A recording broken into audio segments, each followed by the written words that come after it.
ciertas cosas o cuando enfrenta ciertas situaciones. Alguien le preguntó a una señora, ¿qué hace usted cuando se encuentra en un basurero emocional? Y ella contestó, pues para olvidarme del asunto, voy y me compro un sombrero. Su esposo, al escuchar decir eso, hizo el siguiente comentario. Ahora me explico por qué tus sombreros son tan raros. Hay ocasiones en que nos desanimamos cuando no estamos felices acerca de algo o de alguien. O cuando perdemos el trabajo o tenemos un accidente de tránsito. O cuando alguien nos dice algo negativo sobre nosotros. Pero no me refiero a esto. Hablo de la depresión, ese profundo sentimiento de desesperación que a veces puede convertirse en algo terrible y horrible. Es un asunto que envía gente a los hospitales o causa que las personas simplemente desaparezcan de su círculo social. En ocasiones, cuando nos sentimos mal, es como si estuviéramos en una tormenta. Llega y se va. Pero la depresión es como una neblina que está constantemente presente, bloqueando el sol que trata de llegar a nuestras vidas. Y quiero que piense conmigo primero en lo que voy a llamar el serio problema de la depresión. Ahora sí, veamos el Salmo 42:5. ¿Por qué te abates, oh alma mía, y te turbas dentro de mí? El rey David escribió estas palabras. Y él estaba deprimido, y estaba hablando consigo mismo. Hago un breve paréntesis aquí para informarle que el Instituto Nacional de Salud Mental reportó que la depresión es, tristemente, un negocio de más de $1 billón anuales.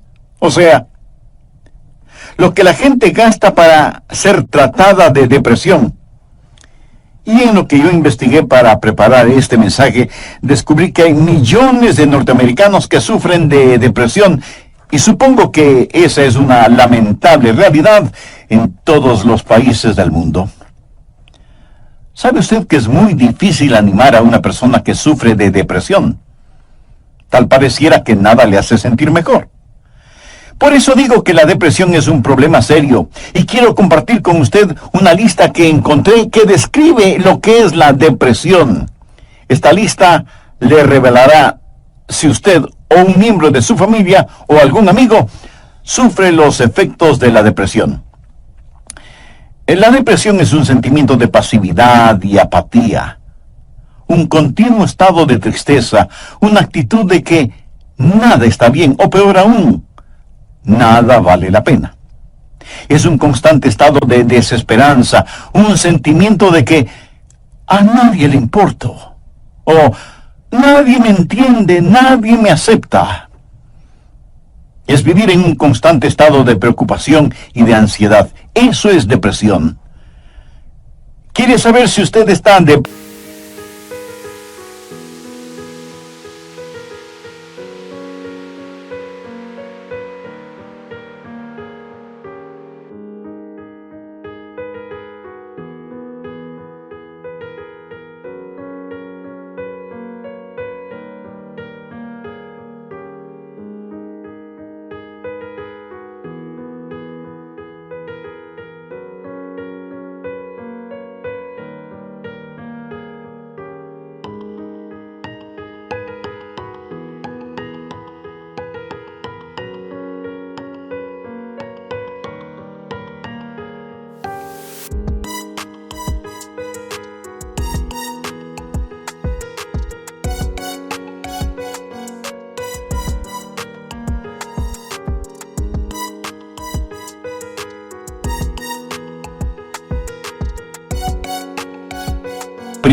Aquí está la lista para que se haga una honesta evaluación. Ha perdido toda iniciativa.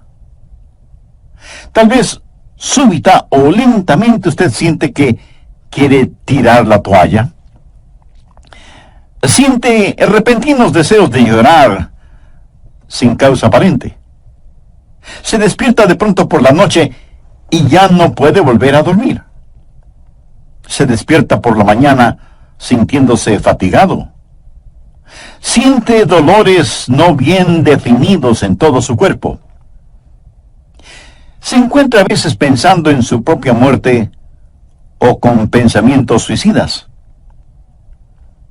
¿Alguna vez suspira incesantemente o como si algo pesado le oprimiera el pecho? Ha llegado al punto de no confiar en su propio juicio y le es un verdadero problema el tomar alguna decisión. Se vuelve a veces irritable y choca o pelea fuertemente con otros sin ninguna razón aparente.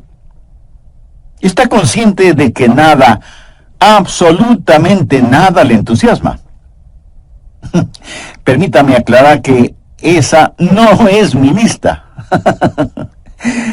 Pero estoy seguro que es la lista de alguien. Amigo, esa es la depresión de alguien que está deprimido o deprimida. Y a lo mejor alguno de quienes me escucha dirá, pastor, ese mensaje no es para mí porque yo no estoy deprimido. Felicitaciones.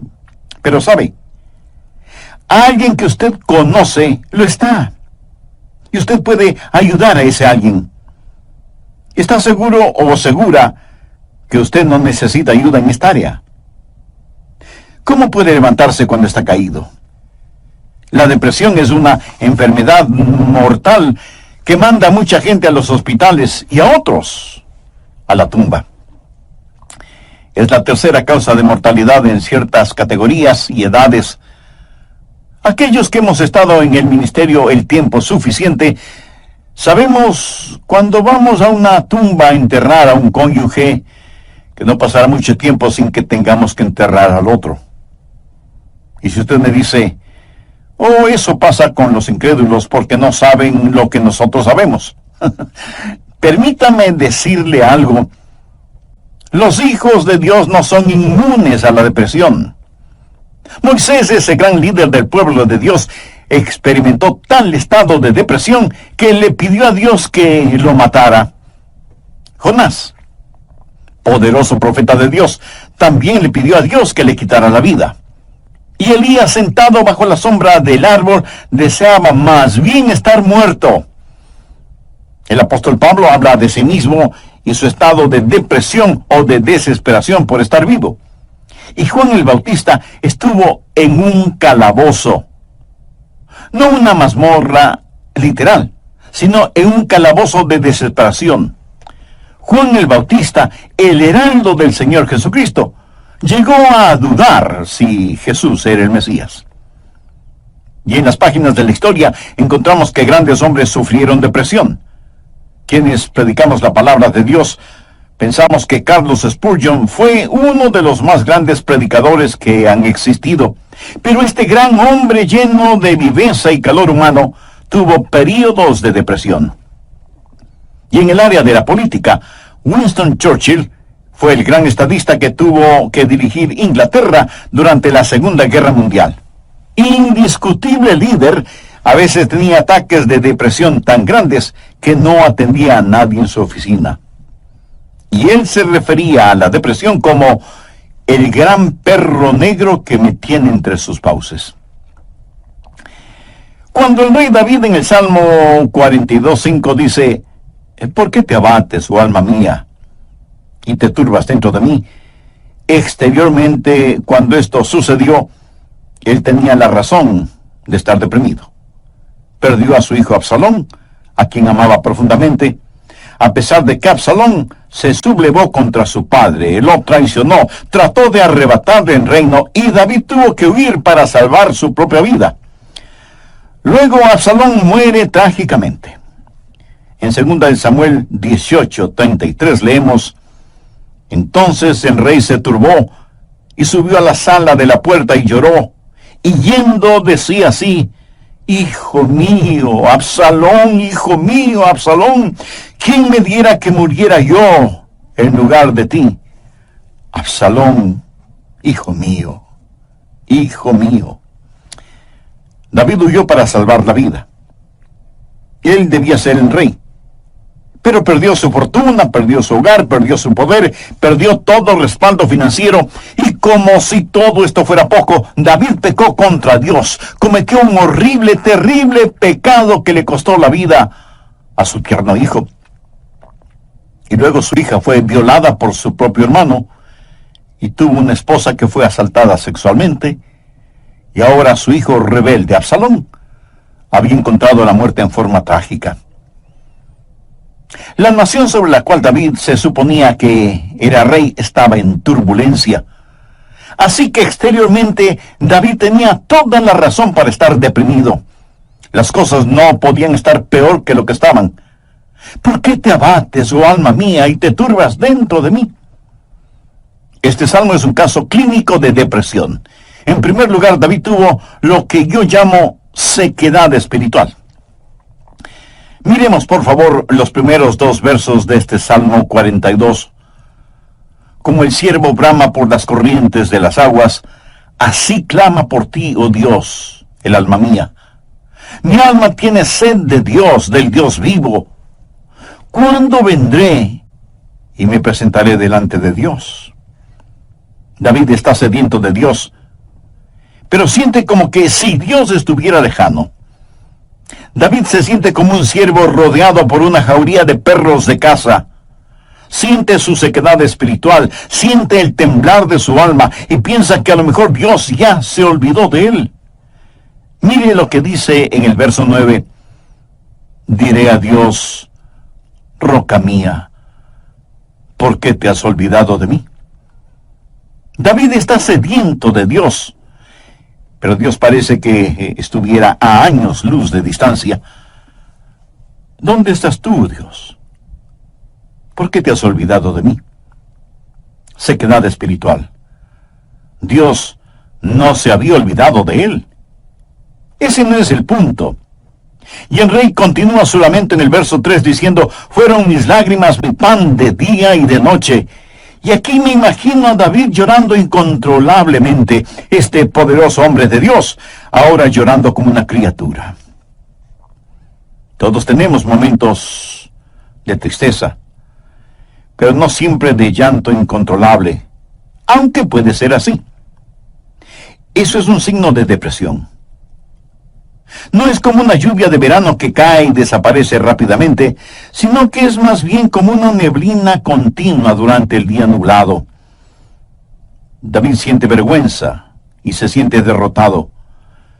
Mire lo que dice en el verso 3. Fueron mis lágrimas mi pan de día y de noche, mientras me dicen todos los días, ¿dónde está tu Dios? Él sabe que sus enemigos están burlándose de él. Y está avergonzado. Se siente como un indigno testigo de Dios, y por supuesto que lo fue. ¿Sabe?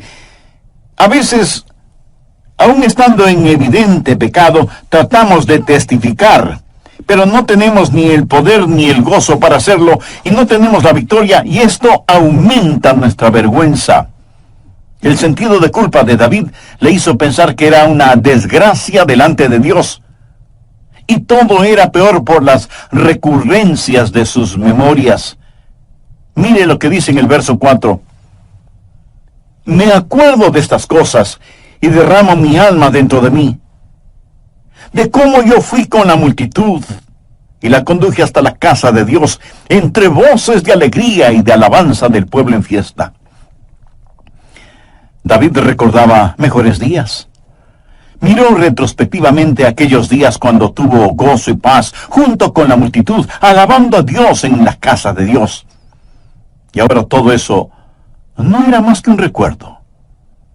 Ya no era nada real para él, y hacía que todo su dolor, toda su turbación fuera más vívida, y sentía que esos hermosos días que antaño experimentó, los había perdido para siempre.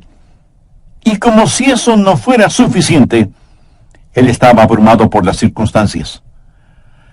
Miremos lo que David dice en los versos 6 y 7.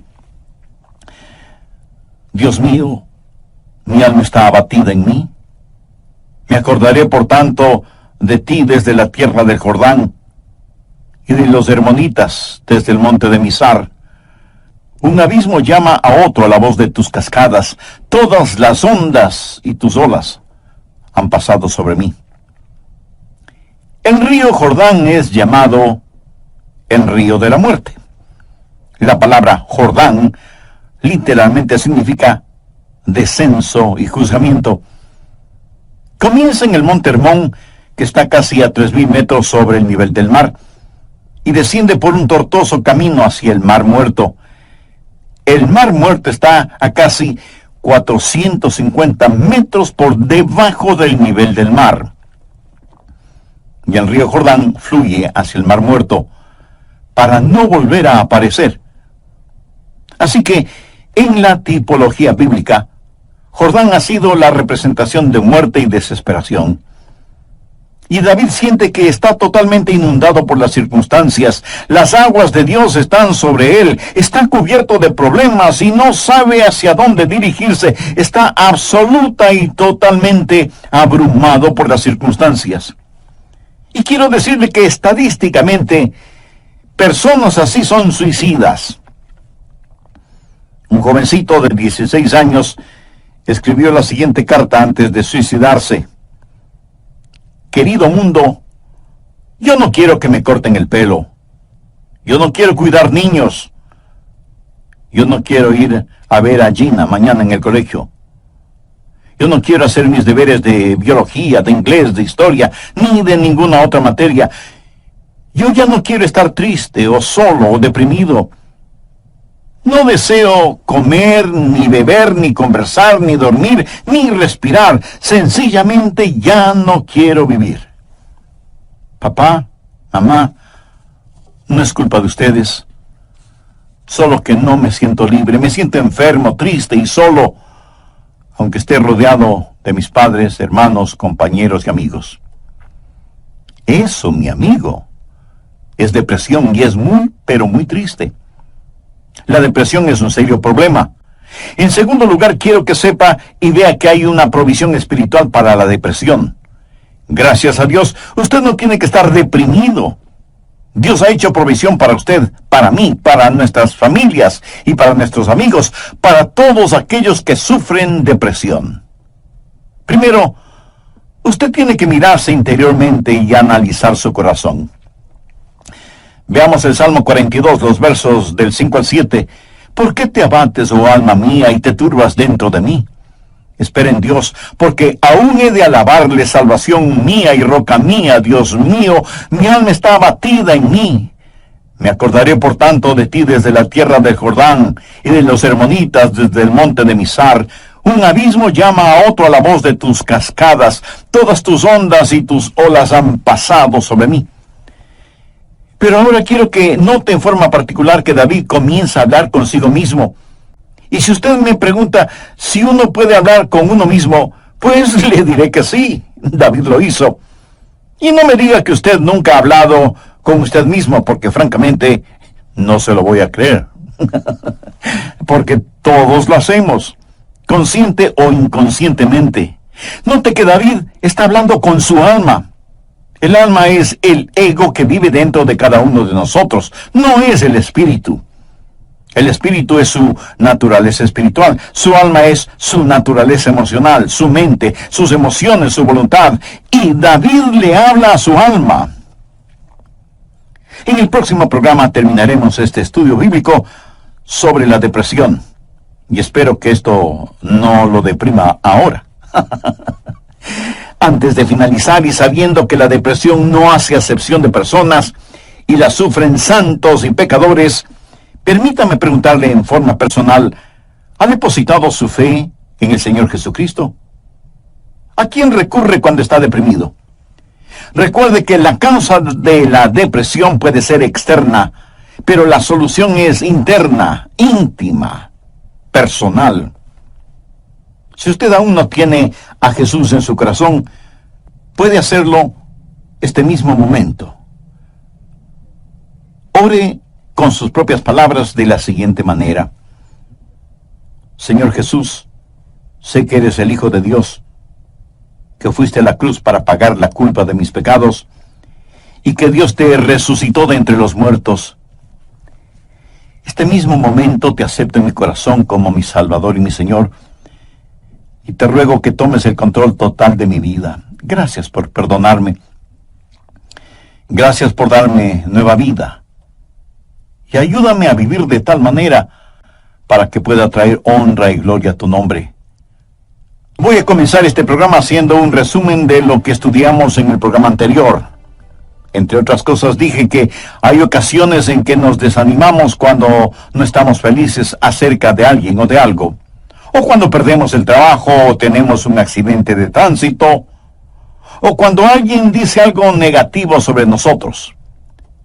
Pero no me refiero a esto. Hablo de la depresión. Ese profundo sentimiento de desesperación que a veces puede convertirse en algo terrible y horrible. La depresión es un sentimiento de pasividad y apatía, un continuo estado de tristeza, una actitud de que nada está bien, o peor aún, nada vale la pena. Es un constante estado de desesperanza, un sentimiento de que a nadie le importo, o nadie me entiende, nadie me acepta. Es vivir en un constante estado de preocupación.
Y de ansiedad. Eso es depresión. ¿Quiere usted saber si está deprimido? Aquí está la lista para que se haga una honesta evaluación. Ha perdido toda iniciativa. Tal vez súbita o lentamente usted siente que quiere tirar la toalla. Siente repentinos deseos de llorar sin causa aparente. Se despierta de noche y ya no puede volver a dormirse. Se despierta por la mañana sintiéndose fatigado. Siente dolores no bien definidos en todo su cuerpo. Se encuentra a veces pensando en la propia muerte, la suya, o con pensamientos suicidas. ¿Alguna vez suspira incesantemente o como si algo pesado le oprimiera el pecho? Ha llegado al punto de no confiar en su propio juicio y le es un verdadero problema el tomar alguna decisión. Se vuelve a veces irritable y choca o pelea fuertemente con otros sin ninguna razón aparente. Está consciente de que nada, absolutamente nada le entusiasma. Y si usted me dice, eso pasa con los incrédulos porque no saben lo que nosotros sabemos. Permítame decirle algo, los hijos de Dios no son inmunes a la depresión. Moisés, ese gran líder del pueblo de Dios, experimentó tal estado de depresión que él le pidió a Dios que lo matara. Jonás, poderoso profeta de Dios, también le pidió a Dios que le quitara la vida. Y Elías, sentado bajo la sombra de un árbol, deseaba más bien estar muerto. El apóstol Pablo habla de sí mismo y su estado de depresión o de desesperación por estar vivo. Y Juan el Bautista estuvo en un calabozo, no una mazmorra literal, sino en un calabozo de desesperación. Juan el Bautista, el heraldo del Señor Jesucristo, llegó a dudar si Jesús era el Mesías. Y en las páginas de la historia encontramos que grandes hombres sufrieron depresión. Quienes predicamos la palabra de Dios, pensamos que Carlos Spurgeon fue uno de los más grandes predicadores que ha existido. Pero este gran hombre lleno de viveza y de calor humano tuvo períodos de depresión. Y en el área de la política, Winston Churchill Fue el gran estadista que tuvo que dirigir Inglaterra durante la Segunda Guerra Mundial. Indiscutible líder. A veces tenía ataques de depresión tan grandes que no atendía a nadie en su oficina. Y él se refería a la depresión como el gran perro negro que me tiene entre sus fauces. La nación sobre la cual David se suponía que era rey estaba en turbulencia. Así que exteriormente David tenía toda la razón para estar deprimido. Las cosas no podían estar peor de lo que estaban. ¿Por qué te abates, oh alma mía, y te turbas dentro de mí? Este salmo es un caso clínico de depresión. En primer lugar, David tuvo lo que yo llamo sequedad espiritual. Miremos, por favor, los primeros 2 versos de este Salmo 42. Como el ciervo brama por las corrientes de las aguas, así clama por ti, oh Dios, el alma mía. Mi alma tiene sed de Dios, del Dios vivo. ¿Cuándo vendré y me presentaré delante de Dios? David está sediento de Dios, pero siente como que si Dios estuviera lejano. David se siente como un ciervo rodeado por una jauría de perros de caza, siente su sequedad espiritual, siente el temblar de su alma y piensa que a lo mejor Dios ya se ha olvidado de él. Mire lo que dice en el verso 9, diré a Dios, roca mía, ¿por qué te has olvidado de mí? David está sediento de Dios, pero Dios parece que estuviera a años luz de distancia. ¿Dónde estás tú, oh Dios? ¿Por qué te has olvidado de mí? Sequedad espiritual. Dios no se había olvidado de él. Pero ese no es el punto. El rey continúa su lamento en el verso 3 diciendo, fueron mis lágrimas, mi pan de día y de noche. Y aquí me imagino a David llorando incontrolablemente, este poderoso hombre de Dios ahora llorando como una criatura.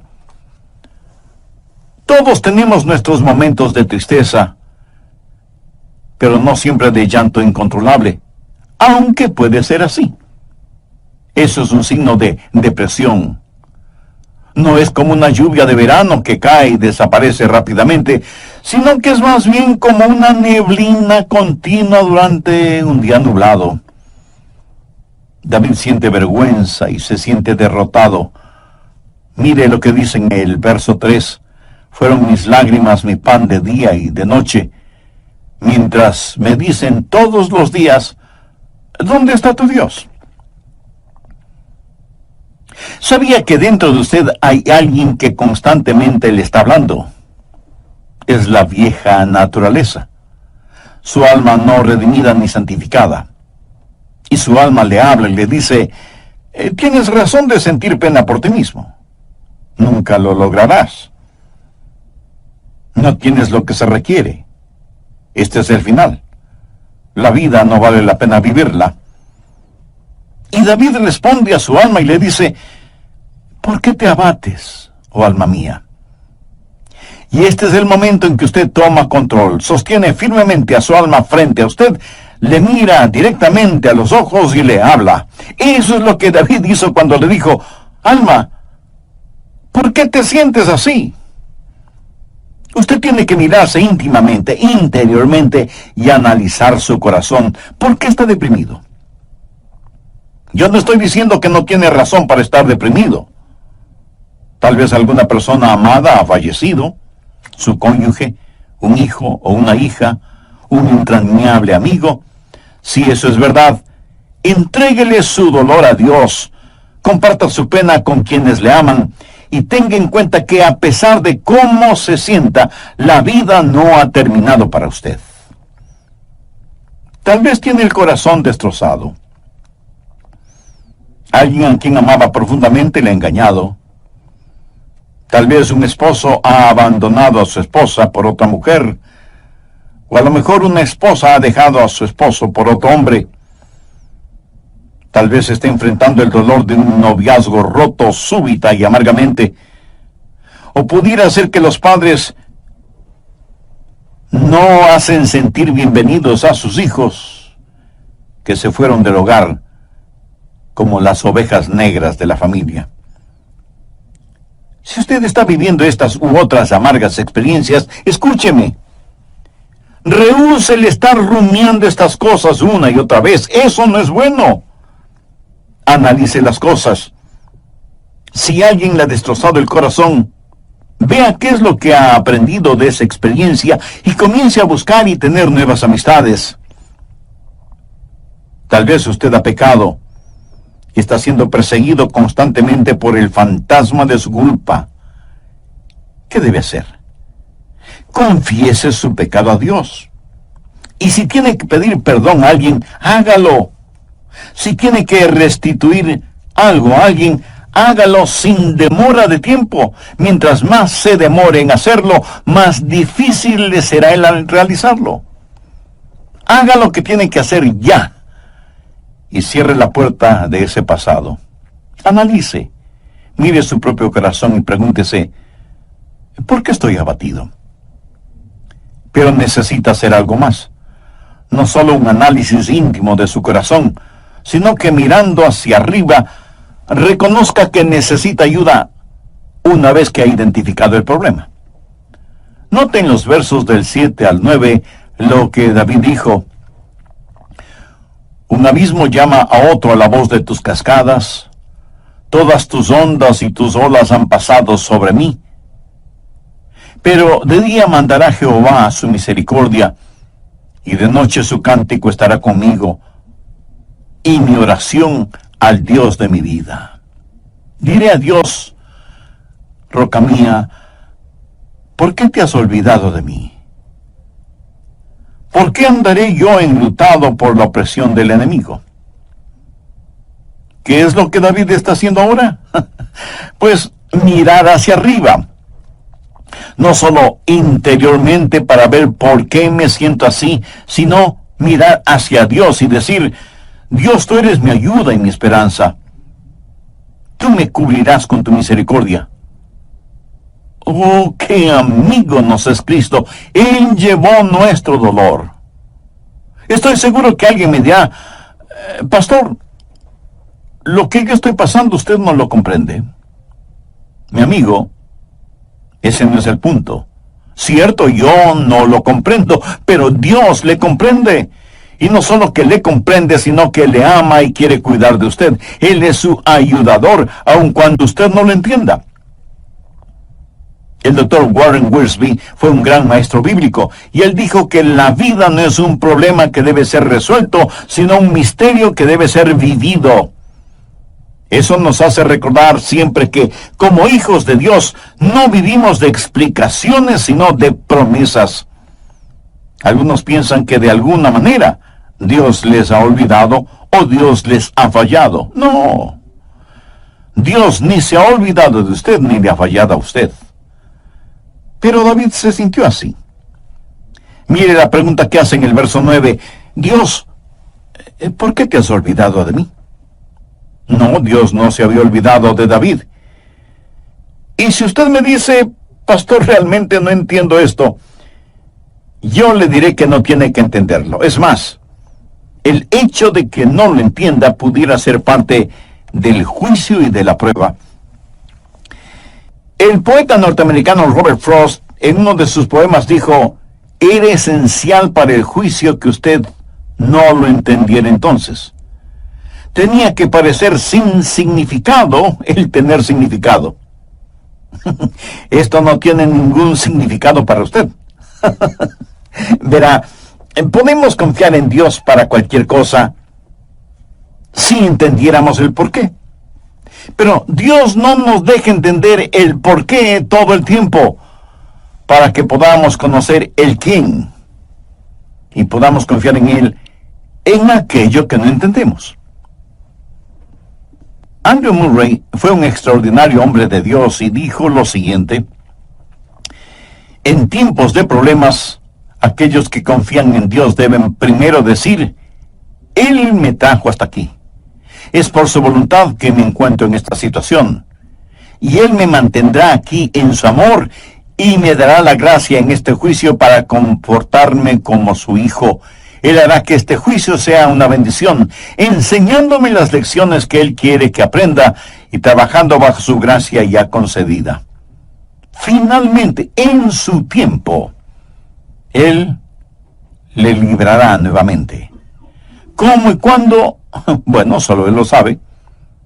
Así que cuando usted está en dificultades, diga: estoy aquí primero por la voluntad de Dios, segundo bajo su cuidado, tercero bajo su entrenamiento y cuarto en su tiempo.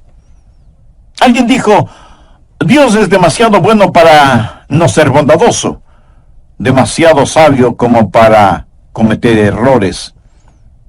Y cuando no podamos ver su mano, podemos confiar en su corazón. Mírese interiormente y analice su corazón. Salmo 42:11. ¿Por qué te abates, oh alma mía? ¿Y por qué te turbas dentro de mí? Espera en Dios, porque aún he de alabarle. Y Dios quiere que le diga a alguien que me esté escuchando este momento, sin que importe cuán difíciles sean las circunstancias, que Dios está con usted. No pierda la esperanza. Dios tiene un futuro lleno de esperanza para usted.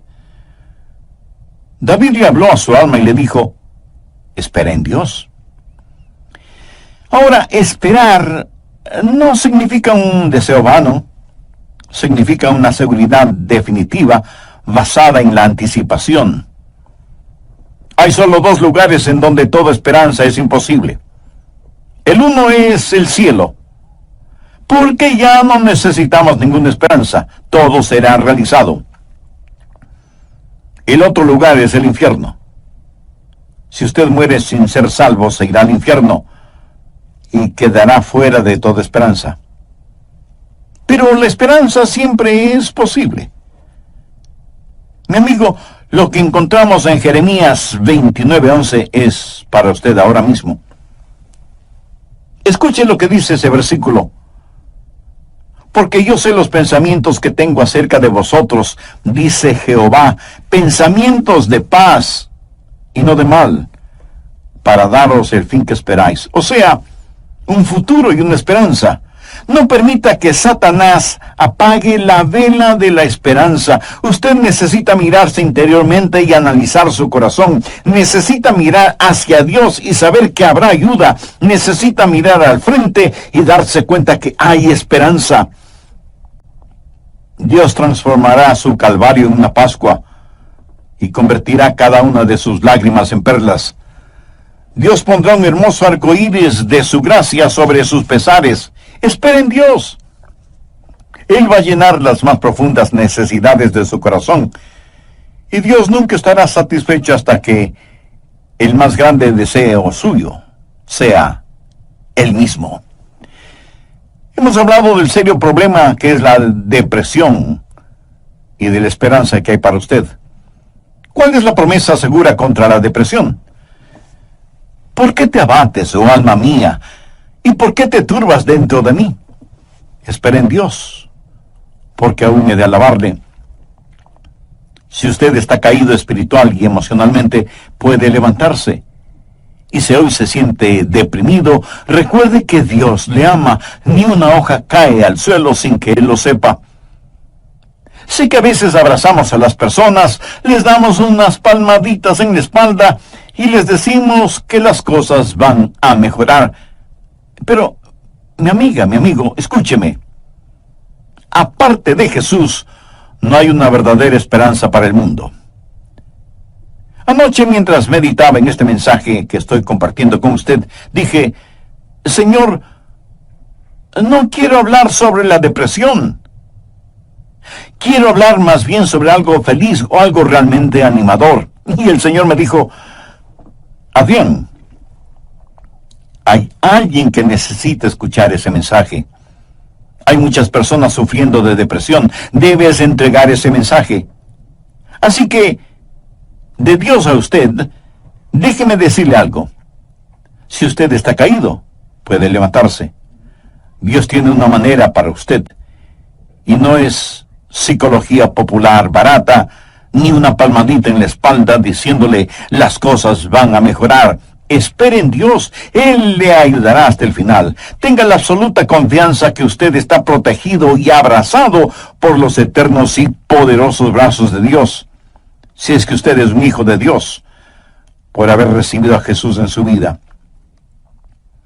Si usted no tiene la seguridad de su salvación, ¿por qué no recibir al Señor Jesucristo como su Salvador y Señor ahora mismo?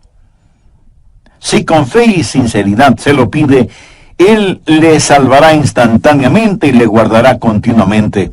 Él nunca